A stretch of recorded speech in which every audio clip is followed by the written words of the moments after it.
ក្រសួងការងារកម្ពុជានិងសមាគមកម្ពុជាជប៉ុនបានបង្ហាញពីឆន្ទៈរួមគ្នានៅក្នុងការពង្រឹងភាពជាដៃគូលើការជំរុញលើការបណ្ដុះបណ្ដាលជំនាញបច្ចេកទេសដល់យុវជនកម្ពុជា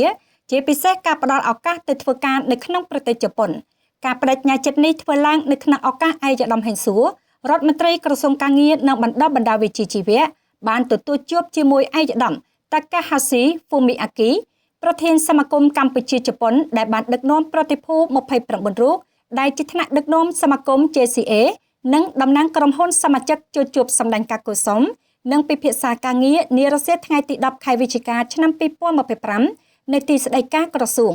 ជំនួបដ៏មានសារៈសំខាន់នេះមានគោលបំណងស្វែងយល់ឲ្យកាន់តែស៊ីជម្រៅអំពីស្ថានភាពទីផ្សារការងារនិងការអភិវឌ្ឍធនធានមនុស្សព្រមទាំងផ្លាស់ប្តូរយោបល់ក្នុងការសិក្សាលទ្ធភាពសហការលើគម្រោងផ្សេងទៀតនិងចែករំលែកអំពីវឌ្ឍនភាពនៃគម្រោងដែលបានអនុវត្តជាមួយក្រសួង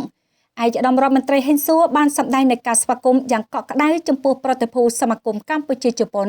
និងបានកោតសរសើររួមទាំងវាតម្លៃខ្ពស់ចំពោះភាពរីកចម្រើនយ៉ាងល្អប្រសើរនៃកិច្ចសហការដែលក្រសួងមានជាមួយ JCA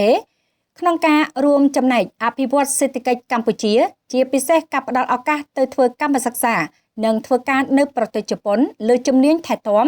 និងជួសជុលយានយន្តបន្ថែមពីនេះឯកឧត្តមរដ្ឋមន្ត្រីក៏បានបញ្ជាក់ពីការស្វាគមន៍រកកិច្ចសហការទាំងអស់ជាមួយភាគីជប៉ុន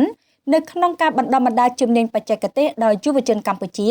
ជាពិសេសការផ្តល់ឱកាសទៅធ្វើការនៅក្នុងប្រទេសជប៉ុន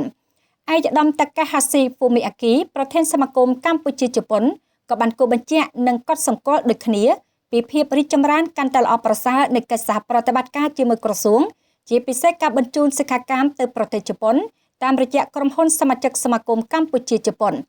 បន្ថែមពីនេះដើម្បីជំរុញការវិនិយោគរបស់ជប៉ុនបន្ថែមទៀតឯកឧត្តមប្រធានសមាគមកម្ពុជាជប៉ុនបានស្នើឲ្យពង្រឹងនូវកិច្ចសហការនិងការគាំទ្របន្ថែមពីក្រសួងកាងារសម្រាប់ការវិនិយោគរបស់ជប៉ុនជាបន្តបន្ទាប់នៅកម្ពុជា